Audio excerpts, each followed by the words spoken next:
Hello everyone and welcome to Cougar Reviews, where we are going to cover a range of topics to entertain you for the next 30 minutes. I am your host, Luis Batista. And I'm Christopher Gutierrez. There is something that happened in the NFL about 2 months ago that needs to be discussed further. The retirement of one of the greatest human beings who ever lived, Tom Brady. Others may say he resembles a godlike figure like Thor or Thanos, even being referred to as a god.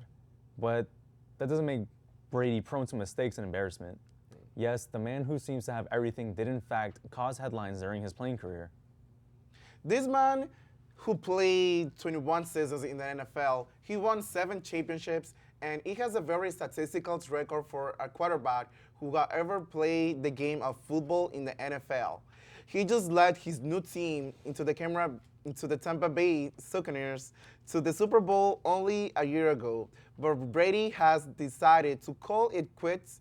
His last season in the NFL, you guys, it was arguably his best season he has ever produced in the NFL, but he led the league in the yards and touchdowns. He is known for his intensity, his work ethic on and off the field, and has one of the greatest minds to have ever played the game.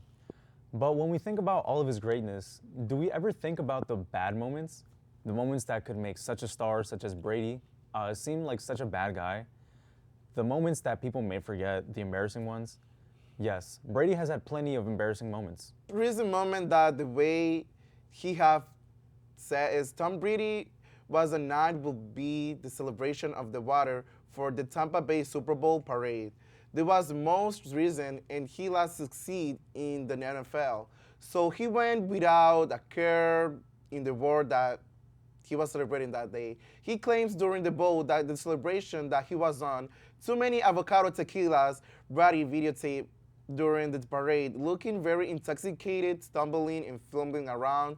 He even threw the Lombardi trophy over the water to another boat where one of his teammates caught the Super Bowl trophy.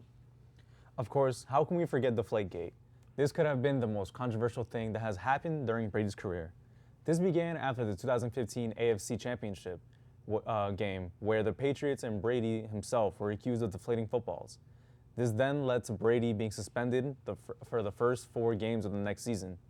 He claims he had no clue this was going on, but as we later found out, he was asking people to underinflate his balls so that he would be able to grip the ball easier. Of course, this came down during the playoffs, where he then took his team to the Super Bowl and won with the controversy surrounding him. Wow, what a guy. Who can forget the infamous combine photo?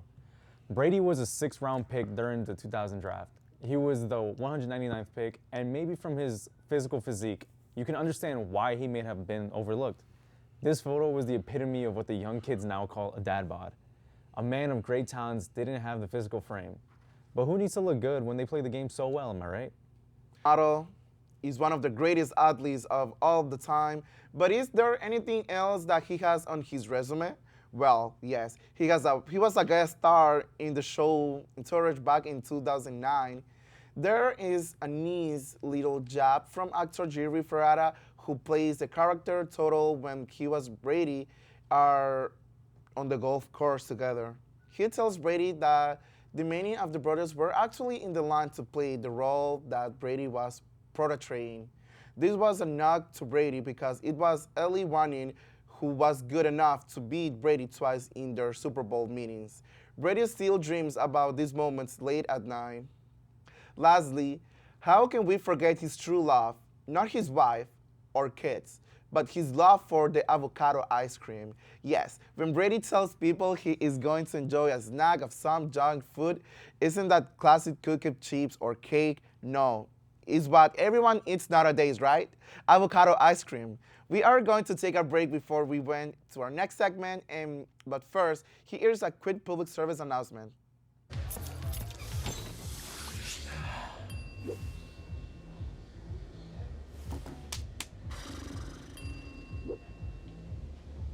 If you need to do something to feel okay to drive, you're not okay to drive. Don't drive buzzed. We're helping our classmates. Thank you. Aquí ayudamos a quienes les gusta comer postres ricos. I'm helping my customers. Sim, muito obrigado. Tchauzinho. Eu estou a fazer isto para ajudar a minha família, comunidade e amigos. Hi, my name is Marconi Gathers, the Health Director for the Township Review. Getting vaccinated is the best way to ensure that we continue to help others in our community. COVID-19 vaccines are safe, effective, and free. So please continue to help your community by getting vaccinated at one of our upcoming vaccination clinics. Remember, together we can help our community.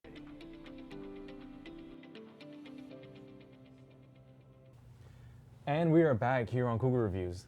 This next segment is what we like to call the random review segment, where today we are reviewing a film that has piqued our interest. Today we are reviewing the movie Dune, which came out back in 2021. It was written and directed by Denis Villeneuve. This is a movie that is based on the 1965 novel and was written by Frank Herbert. It stars actors Timothée Chalamet, Oscar Isaac, Josh Brolin, Jason Momoa, and Dave Bautista. The actresses in the film include Rebecca Ferguson, Zendaya, Charlotte Rampling, and Sharon Duncan Brewster.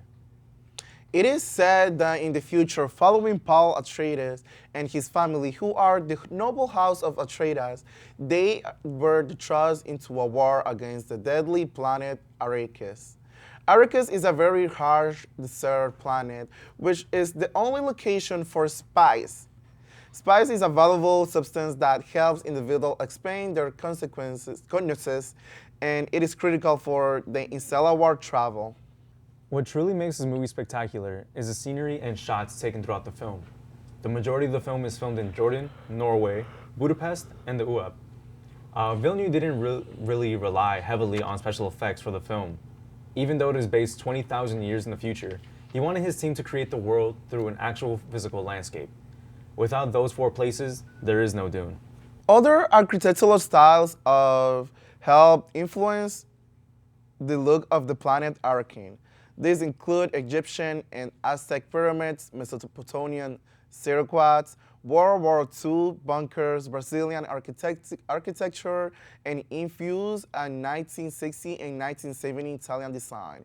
The production designer practiced Vermeer helped that he created all of the beautiful landscape in the production and throughout the film. Vermeer was determined to create a visual for Dune that was something not seen before. He will show everything to his 16-year-old son, and he will ask his son if he wants to be shown him reminded of any video games or movies. If he will say, well, I said okay, let's change that. So how did they come up with the best place to film the vast desert scenes in the movie? Vermette concluded that they needed a desert that was not beautiful, but scary. The kind of desert where you feel there is nothing around but sand. He said we needed to have a violence to it. So how do the characters portrayed in the 2021 film compare to the ones in the 1984 version? Well, some may say a lot. Paul is the young heir to the Paul Atreides. He is a 15-year-old boy who is not in control over his destiny because he is caught between various people and groups. MacLachlan was cast as Paul at the age of 25 back in 1984, while Chalamet is only a few years younger, but visually looks a lot younger. Another big difference is that when MacLachlan played the role, it was his first ever movie role, not a sound-developed actor as Chalamet is, who has appeared in 15 films before landing his role in Dune. When it comes to the villain of the film, Baron Harkonnen, head of the house, Harkonnen, he stands out of these more ways than one. He is a big, fat, grotesque character who has a tremendous amount of power. In the 1984 film, the director downplayed Baron's intelligence, saying focus more on the physical look or of the physical character. While Villeneuve's version, we see a totally different perspective. He is a very smart, thoughtful, thinking villain who knows how smart he is, even if he doesn't look it. With his intelligence, he brings a roughness to the screen, which is something that still sticks in the minds of many viewers around the world. This movie brings out so many different things, from the acting to the set design to the storyline This film has much anticipated and believe it delivered everything. You really got to find out how much more about the characters in this version of the film compared to the original. The visuals coming from the mostly real-time places is something that captivates the audience, and we have a solid 8. Dune, what a spectacular film. But we need to take another quick break, and when we come back, we'll get to our food review segment, which this week is Cane's Cafeteria Pizza.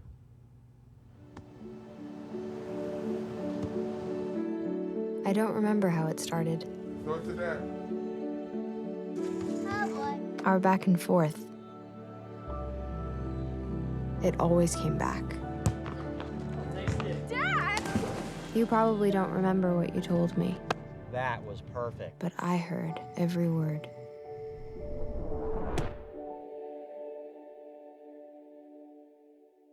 There's so many rewards in life. You coming into our home was one of the greatest rewards we could have ever had. You know, it took 20 years, and I got my third child, who was 17 at the time. It's so cool to watch the adult that you've become, and you really have done as much for us as you think we've done for you.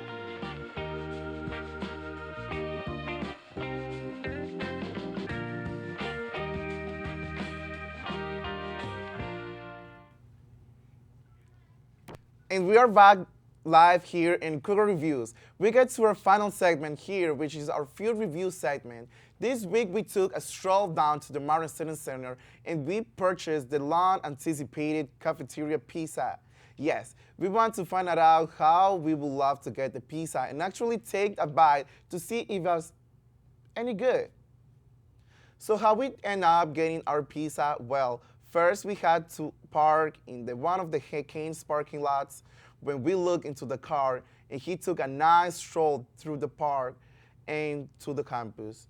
The birds were chirping, fellow students were walking in the sidewalk, seemed very happy at all as well. We passed by the cast building and the library. The smell of the Starbucks coffee filtered out the door as students walked in and out.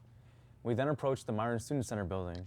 Once you enter, you're eager to grab a burger from Smashburger, but that will have to wait for another Cougar review. Then they continued down to the hall and finally entered the cafeteria. We waited a few minutes until we were able to pick up the order. Once we received the pizza, we were happily pleased that it was so hot. Yes, we believe it was not even warm, but for our sake, it was the cheese nicely melted with the crust being in a bit crispy. We came to the conclusion that the pizza was not nearly as bad as we thought it would be. We went thinking the pizza would be so bad we would never want to order it again. It surpassed the expectations we had. Now, it is by no means a pizza we would order over and over again, but it gets the job done. If you're hungry and want to order something cheap, you can take the Keen's pizza from the cafeteria into consideration. We give it a solid C grade. Well, folks, it is about that time to wrap up the show. We went through a variety of things this week. We looked at Tom Brady and the mistakes or misfortunes he was a part of during his playing career. We gave a review of the movie Dune and how spectacular the scenes were and the difference between the 2021 version versus the 1984 version.